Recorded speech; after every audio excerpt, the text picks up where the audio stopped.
Welcome to Las Vegas. Las Vegas, c'est toujours la même chose. On est excité d'y arriver, mais au bout de 2 jours, on n'en peut plus de ces sonneries de machines à sous, de ces bachelor parties et de ces sans-abri de partout.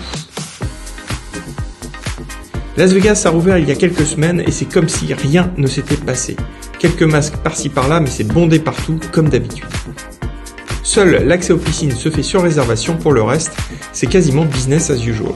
Nous ferons la traditionnelle balade sur le strip en nocturne, dînerons au Rainforest Café et découvrirons le vieux Las Vegas, là où tout a commencé. On s'attendait à voir des casinos qui semblent rancis, et comme pour nos taxis, on n'a pas été déçus. Bienvenue à Fremont Street. C'est encore plus oppressant que le strip. Même le ciel est artificiel.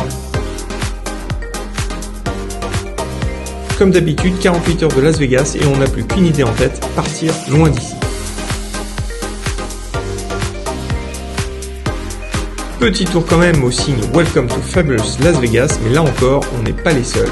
Les jeunes mariés se succèdent en limousine pour prendre la photo avec Elvis. Bon, allez zoom, cette fois on se barre pour de vrai, direction le parc national de Zion.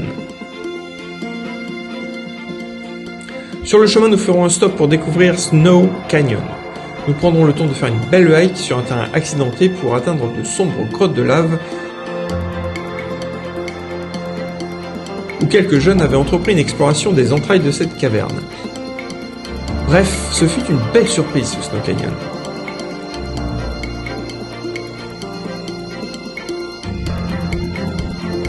Le lendemain, nous arrivons à Zion. En cette période de pandémie, l'accès au parc est limité. Il nous faut un permis pour monter dans les navettes, seul moyen de transport utilisé dans le parc. Au départ, nous voulions faire le célèbre trail des Narrows, une marche de plusieurs heures dans une rivière qui vous emmène tout au fond du canyon.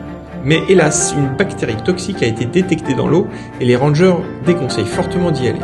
Donc plan B, nous optons pour le West Rim Trail, une magnifique balade de 3 heures qui nous fait grimper bien haut, en nous promettant un point de vue magnifique sur la vallée.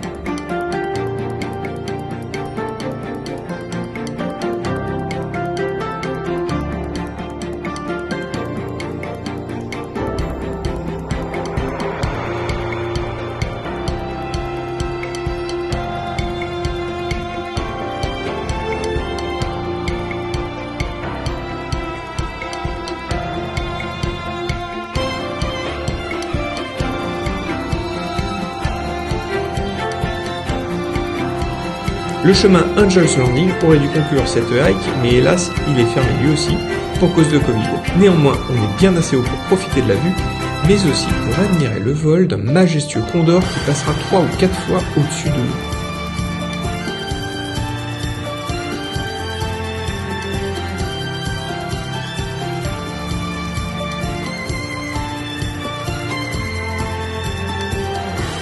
Nous regagnerons notre voiture en navette et sortirons de Zion par la magnifique route de l'entrée Est, où nous nous arrêterons pour faire une des plus belles hikes du parc, le Canyon Overlook.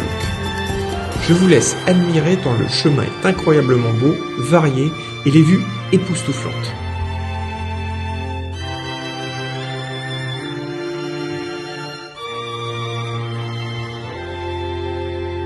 Nous finirons à l'hôtel et c'est dans la piscine, à la tombée de la nuit, qu'on réalise qu'on a passé encore une bien belle journée. Le lendemain, nous partons explorer quelques spots hors des autoroutes touristiques, mais qui valent un petit détour dans votre prochain road trip vers les grands parcs de l'Ouest. On commence par The Belly of the Dragon, un tunnel construit par l'homme et décor idéal pour quelques prises de vue originales.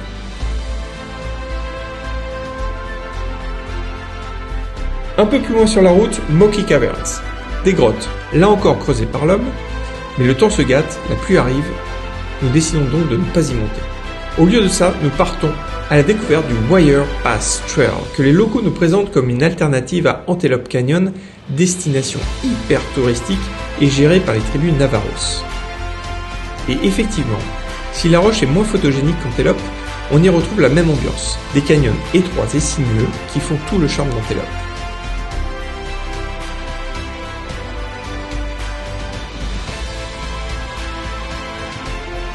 Nous y resterons jusqu'à la tombée de la nuit et nous y ferons même la rencontre de quelques chauves-souris virevoltant tout autour de nous. J'avoue qu'on fait pas trop les malins quand elle arrive droit sur nous dans un canyon de 2 mètres de large. On a l'impression d'être fait comme des pangolins chinois. Bref, balade magnifique, presque personne sur notre chemin, une expérience encore plus belle qu'Antelope.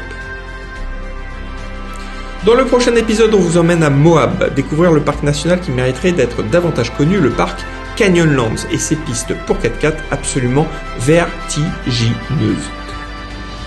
Alors abonnez-vous, likez cette vidéo si vous l'avez aimée, et rendez-vous à Canyonlands. Allez, à très vite les amis.